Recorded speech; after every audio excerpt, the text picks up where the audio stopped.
বিগত ১৬ বছরে আমরা সাংবাদিকতার নামে অপসাংবাদিকতা দেখতে পেয়েছি। বিশেষ করে আমাদের ইলেকট্রনিক মিডিয়া এবং প্রিন্ট মিডিয়াগুলোতে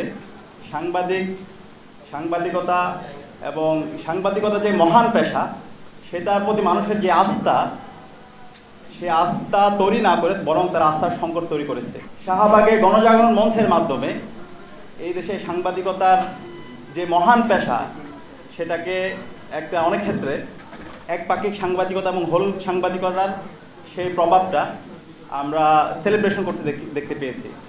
কিন্তু এর মধ্যেও আমরা কিছু সাহসী সাংবাদিকদের দেখতে পেয়েছি যারা সবসময় স্রোতের প্রতিকূলে চলেছে, যারা সবসময় তাদের শির দ্বারাকে উঁচু রেখেছে।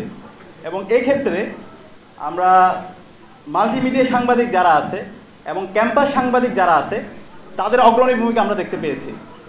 ২৪-এর ছাত্র জনতার অভ্যুত্থানের শুরু থেকে ক্যাম্পাস সাংবাদিক এবং মাল্টিমিডিয়া সাংবাদিক যারা ছিল, তাদের সাথে আমি শুরু থেকে কানেক্টেড ছিলাম। মাল্টিমিডিয়া সাংবাদিকরা শুধুমাত্র আমাদেরকে আমাদের যে বয়ানগুলো আছে, আমাদের যে বক্তৃতা বিবৃতিগুলো আছে, সেগুলো তারা প্রচার করেননি, একই সাথে আমাদেরকে পরামর্শ দিয়েছেন।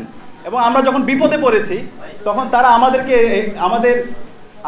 কাছে এসে তারা আমাদেরকে সেভ করে তারা আমাদেরকে নিরাপদ জায়গায় আমাদেরকে নিয়ে গিয়েছেন।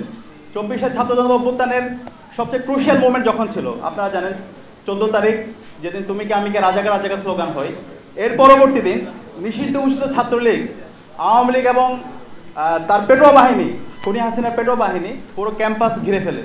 ছাত্রলীগের সন্ত্রাসীরা এবং টোকাইরা ক্যাম্পাসে অনেক অস্ত্র নিয়ে আসে। মধুর ক্যান্টিনে তারা অস্ত্রের মজুত করেছিল।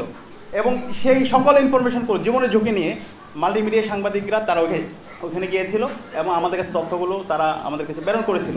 এবং ১৫ জুলাই ১:৪০-এর দিকে যখন রাজুতে আমরা প্রোগ্রাম করছিলাম, আমাদের একটা গ্রুপ হলপাড়ার দিকে গিয়ে মুসাদ্দিক সহ অনেকে ছিল, তখন তারা শিক্ষার্থীদেরকে ডাকছিল। তখন ওইখানে নিষিদ্ধ ছাত্রলীগের সন্ত্রাসীরা আমাদের ভাই বোনদের উপর ন্যাক্কারজনক হামলা করে। ওই সময়ে বর্তমান তথ্য উপদেষ্টা মাহমুদ আলম ভাইয়ের সাথে আমার কথা হচ্ছিল। ওই সময়ে এই হামলার প্রত্যেকটা ছবি জীবনের ঝুঁকি নিয়ে এই মাল্টিমিডিয়া সাংবাদিক আপনারা যারা ভাই বোনরা আছেন, তারা জীবনের ঝুঁকি নিয়ে ওখানে গিয়েছেন, প্রত্যেকটা ছবি সংগ্রহ করেছেন এবং পুরো জাতির কাছে এই রক্তাক্ত আমাদের ভাই বোনদের ছবিগুলো আপনারা পুরো জাতির কাছে আপনারা তুলে ধরেছিলেন। সে কারণে আপনাদেরকে আন্তরিকভাবে ধন্যবাদ জানাচ্ছি। এর পাশাপাশি যখন সমন্বয়কদেরকে জিম্মি করে রাখা হয়েছিল, সমন্বয়ক অনেকে রেজিস্টার বিল্ডিংয়ে ছিল, ছাত্রলীগের সন্ত্রাসীদের তাদেরকে ঘিরে ফেলেছিল, সেখান থেকে উদ্ধার করে এই মাল্টিমিডিয়া সাংবাদিকরা তাদেরকে উদ্ধার করে নিয়ে এসেছিল। এবং এর পরবর্তীতে ১৬ জুলাই শহীদ মিনারে যে একটা বিস্ফোরণ হয়েছিল, সেখানেও মাল্টিমিডিয়া সাংবাদিকরা তারা আমাদের সব মিডিয়াগুলো, আমাদের সব তথ্যগুলো তারা জাতির কাছে তারা পেশ করেছিল। একইভাবে ১৭ জুলাই যে গাইবানা জানাজা হয়েছিল, গাইবানা জানাজা হামলা এবং ক্যাম্পাস যখন বন্ধ হয়ে যাচ্ছিল, শিক্ষার্থীরা যখন হল থেকে যাচ্ছিল, তখন নিষিদ্ধ ঘোষিত ছাত্রলীগের সন্ত্রাসীরা আমাদের ভাই বোনদের উপর ন্যাক্কারজনক হামলা করছিল শাহবাগে, পলাশীতে, এরপরে হচ্ছে কাটাবনের মোড়ে। সেখানে আমাদের মাল্টিমিডিয়া সাংবাদিকরা তারা প্রাচীর হয়ে দাঁড়িয়েছিল।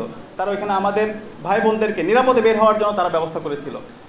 একই সাথে ১৮ জুলাই যেদিন ঢাকা বিশ্ববিদ্যালয় ক্যাম্পাস বন্ধ হয়ে গেছে, যেখান থেকে আন্দোলন শুরু হয়েছে সেই ক্যাম্পাস বন্ধ, পরবর্তীতে আন্দোলনটা সারা দেশে ছড়িয়ে দেওয়া এবং প্রাইভেট ইউনিভার্সিটি সহ সবাইকে এঙ্গেজ করা, এক্ষেত্রে এই তথ্যগুলো সবার কাছে পৌঁছানো এবং প্রাইভেট ইউনিভার্সিটির ওই জায়গায় গিয়ে তথ্যগুলো সংগ্রহ করার ক্ষেত্রে আমরা মাল্টিমিডিয়া সাংবাদিকের গুরুত্বপূর্ণ আমরা ভূমিকা দেখতে পেয়েছি।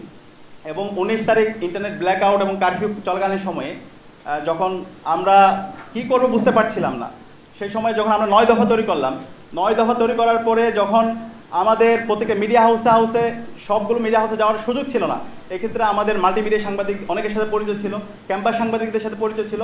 আমরা ভাইদেরকে ফোন করার সাথে সাথে তারা আমাদের রেসপন্স করেছিল এবং আমাদের প্রেস রিলিজ ৯ দফা তারা নিয়ে মিডিয়া হাউসগুলোতে তাদের জায়গা থেকে, তাদের নেটওয়ার্ক থেকে ওনারা এই প্রেস রিলিজগুলো পৌঁছে দেওয়ার জন্য আপ্রাণ চেষ্টা করেছিল। এবং এই ১৯ তারিখ থেকে ২৫ তারিখ পর্যন্ত আপনারা জানেন বাংলাদেশে একটা গণহত্যা এবং শিশু হত্যা সংঘটিত হয়েছে, ইন্টারনেট ব্ল্যাক আউট এবং আমাদের ইলেকট্রনিক মিডিয়াগুলোতে প্রতিনিয়ত প্রপাগান্ডা করা হচ্ছিল।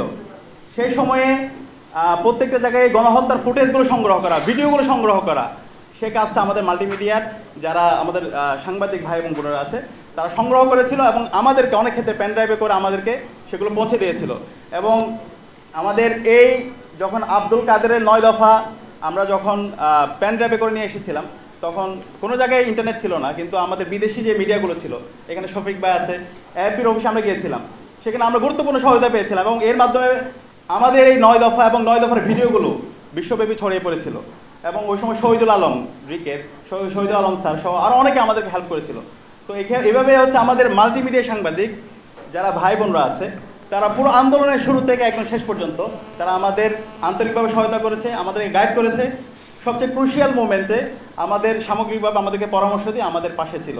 তো নতুন এই বাংলাদেশে মাল্টিমিডিয়া সাংবাদিকদেরকে যেভাবে মূল্যায়ন করা দরকার, তাদের কথাগুলো যেভাবে শোনা দরকার, তাদেরকে যেভাবে সমাজের অন্যান্য আমাদের অনেক ক্ষেত্রে যেটা হয়, তাদেরকে অনেক ক্ষেত্রে আদারিং করা হয় আমার কাছে মনে হয়েছে।